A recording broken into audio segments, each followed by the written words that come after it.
কিনা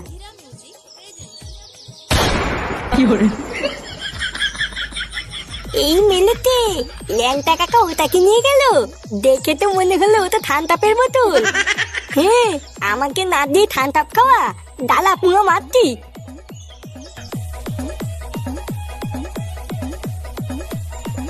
পটুদা, মালের বোতল সাইড করে দিয়েছি। লেওরা কেউ দেখেনি তো? না গো পটুদা, তুমি চাপ নিও না, পাখিতেও টের পাইনি। দাঁড়া, রান্না প্রায় হয়ে গেছে, হলেই যাব। তোকে বারা আমি 2 পিস মাংস দেবো, নিয়েই কেটে পড়বি, ঠিক আছে? কি বলছিস বলা? হ্যাঁ, মাংস দিয়ে খাবি? না না, তোর বাপের লেওরা দিয়ে খাবো। এই ফাটা কোথায় রে? ফাটাকে দেখেছিস? না, আমরা দেখিনি। তাহলে ফাটা গেল কোথায়? যা ল্যাংচা, একটা বোতল নিয়ে গিয়ে আগে মেরে নি, পরে বারা যা হবে দেখা যাবে। আচ্ছা পটুদা, এক্ষুনি নিয়ে আসছি।